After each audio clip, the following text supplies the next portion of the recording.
all you do is put the tool on your shoulder, and it is a 25-pound battery.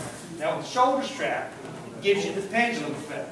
Okay, so that if you are going to swing 25 pounds, it's a whole lot easier if you've got the strap on the pendulum. So what you do in that is basically put the tool on your shoulder. Of course, you'd have your turnout gear and your PPE on, but you would come over, take the tool, and basically use it in a concept to swing it till your brakes on. Simple concept. But to go from the battering ram, which again, that's the way it comes off, to go from the battering ram, you can go to a non-destructive mode by pulling one pin and adjusting the tool. Now our door, no smoke and mirrors. This is a residential, this is a Home Depot door with a standard throw lock and a deadbolt on. Yes, we did reverse the lock so we don't have to reach down back. Okay? So the door is locked with a deadbolt on. You've gotten out there, your officer's done his walk around. He's gone around to say, okay, what do we really got going here, guys? We still need to make access. Here's the tool. At the front door, back door, whatever door you pick is that's in that pin position. Pull that pin. And at this point, this slide tube now comes out and adjusts to fit inside the door jamb. This slides out to 40 inches, so it easily fits all your standard 32, 36-inch opening doors.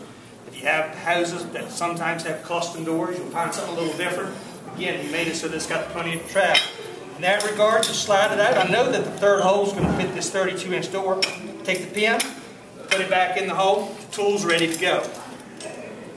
One lever on the tool to engage the tool. Fireman, pretty simple. Righty-tighty, lefty-loosey. Okay, you got to keep it simple. We do put an LED light on the tool. Okay, so if you've ever been out there and got your light, or just need enough light to see what you're doing, again, allows you to use the tool without trying to manage a light source to see what you're doing. Here's what's going to happen. Hold the tool underhanded. Again, try before you pry. Remember, the door really is locked. Take the tool, settle it closest to your strong lock, and engage the tool. Takes me a few seconds. As soon as the tool gets a bite, I don't have to hold it. I don't have to balance it. I do not need a second firefighter. What we're going to do at that point, one hand on the door, one hand on the tool. Watch the door. Both sides of the door jamb are going to start spreading. I'm going to keep my hand on the door the entire time. My bottom lock's on, but I can see my deadbolt. Okay? Keep my hand on the door because I want to control the entry of this door all the time. My deadbolt's there, and I'm in. Now, you had a working fire call. You know the chiefs talked about it. You want to manage your airflow. Okay? So that door doesn't go flying open, bring it back. You're also going to run calls where you don't know what's on the other side of that door. What if it was an EMS call? Your patient could have been right there. You go kicking in the door, turn trouble breathing into a head injury real quick. You can have a mean dog or anything on the other side of the door. So again, it allows you that controlled access. You go in to get the tool out of the door, take the tool, release the pressure, pull the tool right straight out. And again, what we're giving you in most of those applications is a non-destructive option. Now guys, let's be, again, we've been firemen for a couple of years. When we tell you you can't break anything with this tool, absolutely not. It's 6 pounds of pressure and 5 inches of hydraulic travel. Wrong door, wrong firefighter. You keep cranking the tool when the tool's reached its limit or already reached, it will bend and break stuff.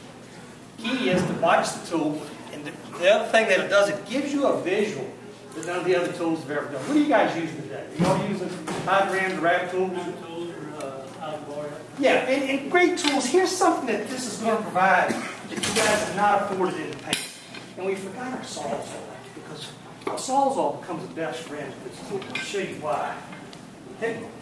We're starting to run the areas, and I'm sure most of you guys, where people are putting multiple locks on their door. Okay, so you get out there, and you see a deadbolt in a regular door. Okay? So you start to breach the door. And let's say you get the door out here and say, well, I can see the bottom lock, I'm breached. Well, the top lock, there's the deadbolt. Well, that's breached. Oh, wait a minute. There's another lock. There's a lock up here. They've put a lock in here. Heck, they put a 2x4 across there. Look what we've given you now. We've given you a purchase point to now look in there, take your salt in most applications, and basically reach in and cut the lock. Okay? Whereas before, rabbit tools and hydrants are great tools, but we're always forcing doors and jambs apart. You normally didn't know what you were up against, and you go, crack. Okay? And you went through the door. What this does is at least allow you to look at and know what you're working on. Okay? Now we've seen, I personally have never done it, but I've seen guys that have even used the cage well. You know, come up, cut the door, slice the door, pop the thing out. That's a lot of work. Okay, whereas most times, saws on little soap suds, you can cut through most locks. Now, I know everybody's heard of fox locks, the 4 to 5 locks that are right there. If you run across a fox lock, don't waste your time. I'll not cut that with the saws off. You've got one of those 4 to 5 lock bolts or something that's in there. I don't care what blades you've got your saws on.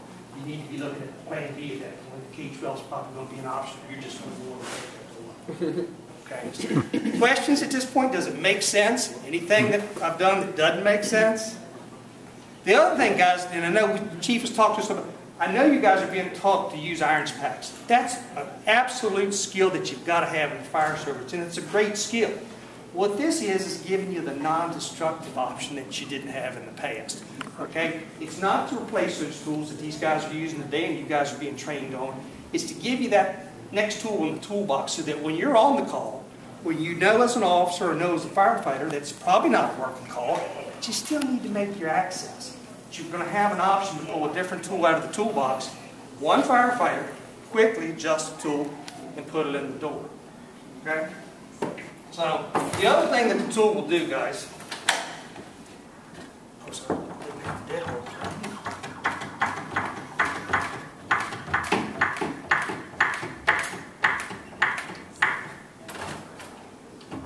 the other thing that the tools do, you see the other accessories that are up here? We're going to show you how a couple of them work. The tool can quickly be converted, and it's the same tool. We've got different tips that go on the tool, that on both the head of it and the back of the tool, that let the tool be used as a rescue strut or a stabilization device. This is the exact same tool. All I've done here is taken the flat plates off the back, hold the pin, hold the flat plate to the back, slide a V-block tube in, and that gives you a purchase point. So if you're on auto extrication, structural collapse, anything, even a rescue strut where you need a hydraulic device, this gives you purchase points that the flatheads don't provide. Okay? And again, this goes in both ways, so that if you need a purchase point that way, fine. If not, spin it that way. The other thing that we allow the tool to do is the same stuff. We got 4x4s and a base plate, just to give you, again, stabilization to use the same tool that you're using to breach doors, now as a stabilization strut. Okay? So it just gives you multi-functionality depending on what you're using in your department. Okay? So again, it's just easy, simple stuff, and it all fits right on the same tool.